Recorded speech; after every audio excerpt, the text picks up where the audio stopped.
কি বন্ধুরা, গরম কেমন? যা গরম পড়েছে, মনে হয় আর দুদিন পরে পাঁপড় ভাজা হয়ে যাবে। খালি পেটে ফল খেতে নেই, সবসময় ভরা পেটেই ফল খেতে হয়। তাই সকালবেলায় ঘুম থেকে উঠে পেট ভর্তি করে খেয়ে এখন বসে গেছি ফল খেতে।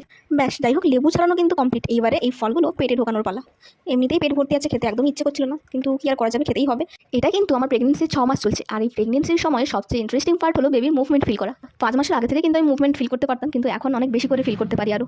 তো যাই হোক, খাওয়াটা কোনো রকমে কমপ্লিট করে আমি এখন বসে গেছি রং তুলি নিয়ে।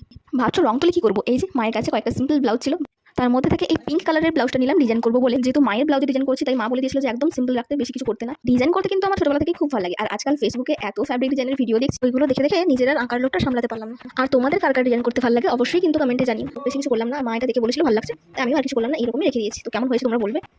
আর ব্লাউজটা পুরো লুক হচ্ছে এরকম।